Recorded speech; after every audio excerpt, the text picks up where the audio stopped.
Hargreaves, chance for Torquay! Chris Hargreaves, the captain! If he stays onside, Carlisle checks instead. He's looking for Benyon. Sells! Hello and welcome to the latest episode of the Gull'S View, brought to you by Galaxy TQ. Thank you for our sponsors always. Joined by Chris. Good evening. I told you to keep the faith, didn't I? I said there'd be a win coming. Told you. You said it would be 1-1. I did change my prediction last minute, actually. It's a new science. And Dom, I'm joined by you. Good evening, guys. 3 points. Hurrah. Yes, I'm not joined by Tom. The win got too much of him. No, but he's working. So we're recording this on the Monday. No, it's quite early for us. So as a Monday, a bit of transfer rumours, but we'll cover that in part two. Silver's been extended and one's gone back, but there's a few other things that might happen. Don't spoil it. Oh yeah, if you can read and you have access to the internet, you've seen that today or yesterday or 2 days ago, whenever it goes out. So we won a game. This is weird. It's very weird. Stunned silence to start with. Yeah, let's go for my thoughts. It's all about me. Let's start with my thoughts. Right, Yes. my thoughts. Top billing. Top billing. Better be good, Sam. Halifax were terrible. It's about there. It was, the conditions were bad. Change of formation again. I like that. We'll go into the second part because that's for the second part more. Where do we build a team around a one striker formation? I think it works a lot better. I thought, happy chance. We didn't really test the keeper much first half, really, but in the end, it was Asa Hall was still bailing us out. Look, if you look at the how many big goals has he scored? He's up there, isn't he? He does pop up, doesn't he, in a big game? Yeah, if you look at the table now, I think it gives you more of a realistic view in the fact that Oldham are picking up and they've got games in hand. Like, I've been battering on about it for ages. It has to be a top half team, but realistically, it sounds stupid, but I look more at Aldershot and Yeovil, and that's like 7 points off. And if you look at the points the game's played, and that's where we are. So if we didn't win that, I think it'd been like almost curtains. But what I'm saying is that it's a great win. It didn't matter how we did it. The win's a win, and there's a few good signs, but we are so much in the mire still that we just have to really kick on. So I'm not getting excited. One win does not change thoughts about things. One win does not also mean everyone's doing a great job and it's all good and we're close to safety, but it was a very crucial win. Dom, what are your thoughts? Well, first thoughts were the weather. I mean, it was terrible, wasn't it? I mean, I parked up near Playmore and actually belted it down. So I just stuck in the car a little bit. I thought I'd just wait it out a smidge, and then it stopped. It was sunny, and it came down again, didn't it? And the wind was blowing horizontal. I mean, it did test. It was so testing for the players, wasn't it? It meant it was always going to be an arm wrestle, wasn't it? It was a tough, strong game for big, strong characters. Maybe that's why he didn't start for Silva. He thought. I was surprised by that one. I won't lie to you. That did surprise me. But it was an arm wrestle, wasn't it? And I think we just pushed a bit harder, didn't we? Second half, we just made the territorial push to get up the field, take the initiative, and I think we deserved to win in the end. 2 big chances, I think. Start the second half, that guy. So he ran about 50 metres, didn't he? Past Dylan Crowe, past the keeper, and then Donald saved it. In hindsight, Halstead did brilliant in that because he put him off and he didn't bring him down. Took him wide, yeah. Donovan he had a good game all round, but that was a crucial block. If they scored then, things could be different. We're not going to probably score 2, are we? We might get a draw. Yeah, that's a bit. And then we just started pushing again, didn't we? We think Dean Moxey led by example on the left-hand side. A lot was coming past him. He was pushing, getting crosses in, throws. There was a bit of urgency, wasn't there? And you could feel something happening, and we could feel a goal coming. I guess we were hoping, but when it did come, we weren't surprised. We were just delighted. Just jumping up in town because it just felt like a big goal and big celebration. Yeah, and last 20, we've spoken before about game management, haven't we? I mean, we so often lack it this season, don't we? We panic, we go back towards our own goal, we think we're going to concede, so we do. But we didn't feel like that on Saturday. We kept the ball in the corner. Jarvis won some free kicks, didn't he? And we kept being positive and could have got another goal. So I think that was the best thing for me. The last 20, we managed it and then got over the line. And yeah, we deserved it in the end, Chris, didn't we? Yeah, absolutely. First thing I'd like to do a shameless plug, name drop my cousin. My cousin John is a big Halifax. He's a season ticket holder and he's a big National League fan, and he always watches this every week. So sorry, John, did the double over you this year. So sorry about that. Not sorry. Yeah, so hi to John. He'll be watching to listen to this as well. I think, yeah, I agree with all you guys have said there. I mean, I think it was particularly the bit about where I didn't feel like we were going to concede towards the end, which was a very odd feeling, because it always feels like it's coming, doesn't it? But yeah, I mean, I thought first half was very much like the Oval games. Really, we were the better side without really looking really like score. We had lots of opportunities. The conditions were hard, but we had lots of opportunities. I think kicking the ball cleanly was hard in certain areas of the pitch. Certainly in front of the bench, it looked pretty bad. But then again, second half, it just felt like we were pushing and then of course once you get the goal, that's the mindset changes then because you've got something to lose, then haven't you? So, but yeah, I thought we defended well. It was all about showing character and bottle, wasn't it? That Absolutely. Sort of game. You don't win it by fancy tricks and flicks, do you? You win it by just pushing harder. And ironically, I think historically we struggled in those games because I think that those are the ones, which is where people like having people like Lapsey running around. Asa, I thought Asa was outstanding in midfield. He was everywhere, swept everything up, obviously scored the goal, but pushed the team forward at times. Moxie again was brilliant. It's winning those headers and challenges in midfield absolutely. like that, Chris, and you just got to throw yourself into it. And actually, I thought him and Lapsey lasted pretty well because actually those conditions are absolute killers on your legs because the pitch would have been so heavy by the end. So I actually thought that they lasted pretty well. I agree with what Gary said after the game. I thought Jarvis was outstanding. In that lone striker, he got battered, didn't he? And they're the sorts of games where that's the classic target man role, isn't he? There was a couple of classic Tim Sills moments where he chested the ball off, got battered, held it up, brought others into play. And I thought Ricky Aguiar looked like he has ability. They're not really the kind of days. Game for him. No, they're not the days. It's a tough game for him to come into, wasn't it? It was, Brilliant. but he kept going, and it's interesting if you watch his reaction on the goal. He's clearly already bought into what they're trying to do in the club. He was as pleased as anybody when the goal went in. So there was ability for sure, and what I like was his movement because we put a cross in and he went near post to try and get on the end of it. He showed a bit of intelligence to try and get into a bit of space. Which, if we get a bit more of that this season, he might bag a few goals, and that could be the difference. Yeah, and I thought actually when the goal came, it came at a good time because we were just starting to maybe run out of ideas. Everything we put in the box, it was starting to get a bit restless. Deborah was getting his head on pretty much everything. We managed to find him with every cross, every throw in, every corner, and he was kind of getting his head on everything. So, and I said to you guys at the weekend, it's amazing how perception of things, because they happen so quickly when you're watching it live. But as it happened live, Asa was at the back post and just headed it in. It wasn't until I watched it back later on that actually that was really Donlan at the back. Yeah. And when in actual fact it was it was a flick. Donlan would have been too happy because he was about to head it in about 4 yards out if he'd missed. But I saw a picture of it today on the website. It was a really good flick. So it was an angle, Chris, didn't it? We could see the angle on the flick from my way, but you're on the other side. So exactly. And when Gary said it, I watched Gary's interview and he was like, he got his foot on it. I thought, what's he on about? Have his eyes gone? Then I watched it back. I was like, oh no, it's mine that have gone. It turns out, but I mean, it was again the importance. But I think you could sense at the end, you could sense from the players and the manager. They know it's got to be the start, hasn't it? It's not. It's little things. The last 20, the way we were pressing their defenders, we weren't letting them just come out of defence like we have done. Evans, Lapsley just kept running at them and saying, "You have to do something fancy." And on a day like that, on a day of those sort of weather conditions, you're not going to do it, are you? So. No, little things like that make the difference, don't they?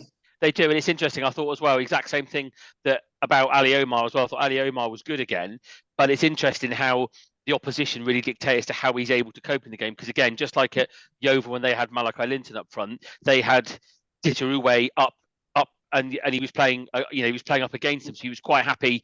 And he's in those kind. He's able to be strong enough and win some headers, and it's when he's he's clearly in the team. His confidence you could see was higher. But when we have an opposition who are trying to ping passes around him and get down the sides of him, that's when there's going to be the challenge is to actually has his positional sense and mobility improved enough to be able to cope with that. Because I thought he coped his way pretty well.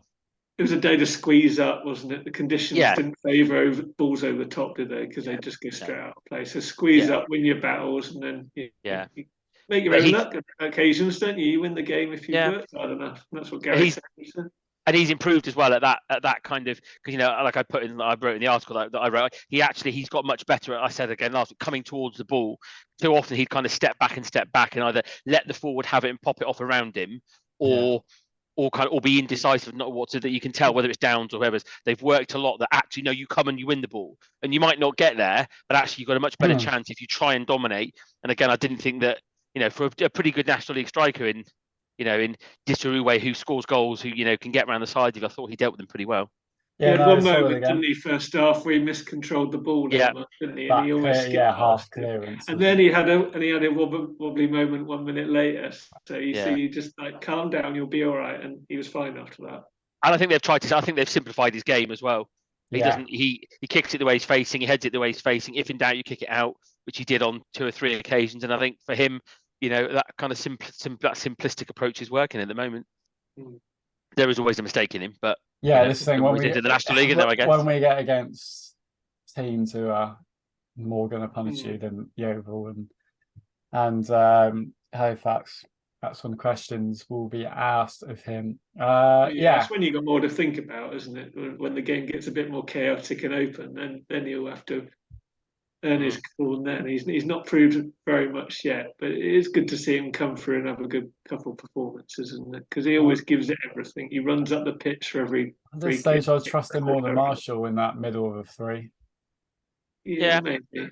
I said to my dad before kickoff, it feels a bit like, how have we got back here? Where I think we've 6 weeks ago we had Ellis, we had Ness, and all of a sudden we're now back in a position where we're picking Ali Omar out of choice. And you're kind of like, really? And obviously the squad is undergoing a bit of a revamp, and they've got to be looking at.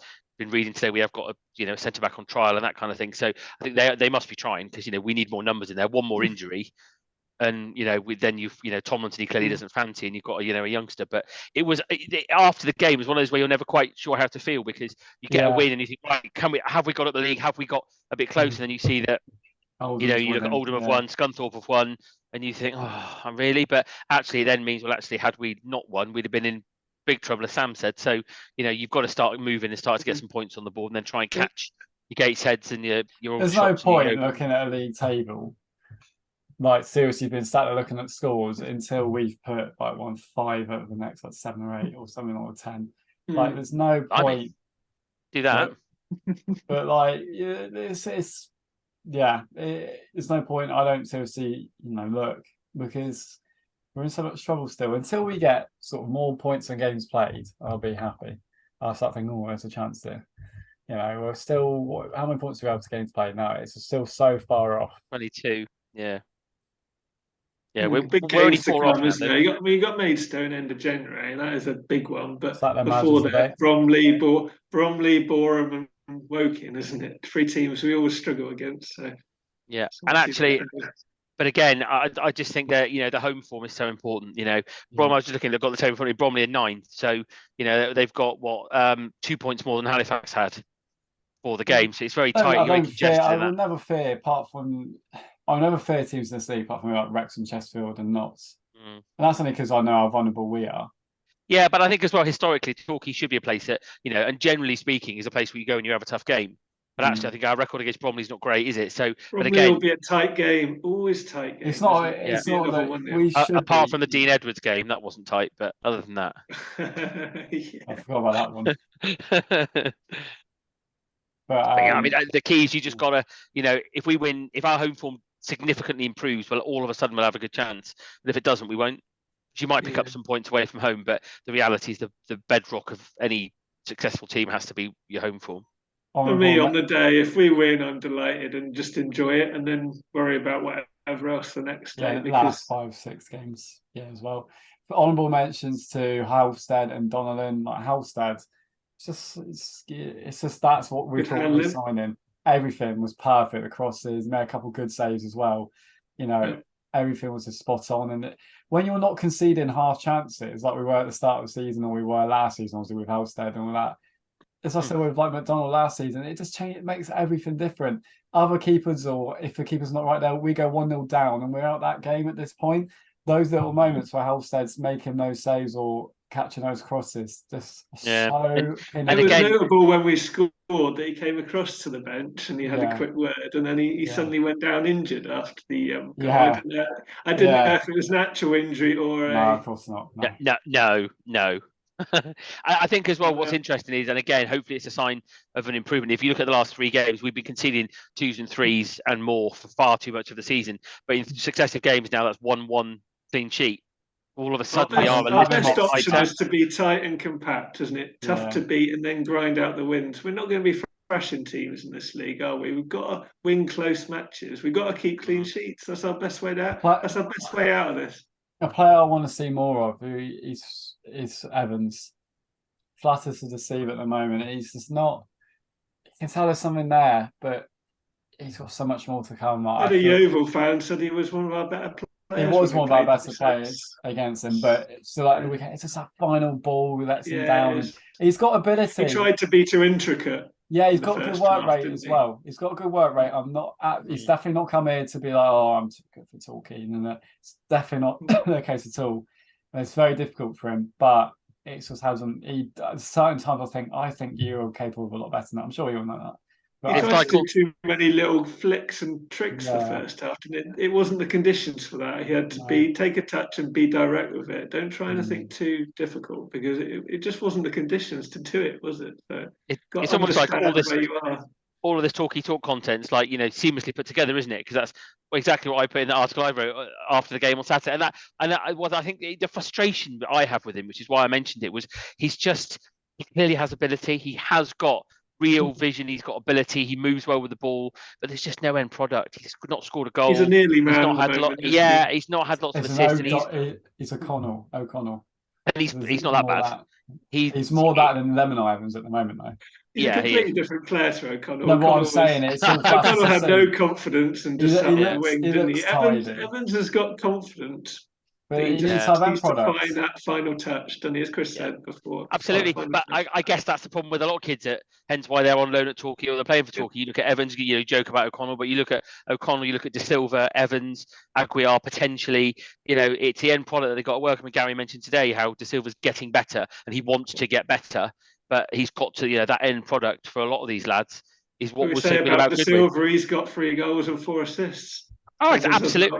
Evans hasn't got 1 yet this season, so De Silva's got to be on a different level at the moment. But Evans is a good lad. I really think he'll come good, but I really hope he'll come good. You've given him the O'Connell curse. Oh dear. I never said O'Connell was coming good. I just said he was a good lad. That's true, he didn't. Read the room, Sam. I like Evans, but I think it's because we do compare him with Armani, with Conor Evans, like we compare him, try to get McGavin with Armani Little. So about McGavin. McGavin's gone for season. Is he injured? He is, he got an injury in training last week. Training, Okay. Yeah, and I think what I also liked on Saturday, which I don't think has been the case in a lot of games, is the subs came on and were switched on. Like because Hansen came on.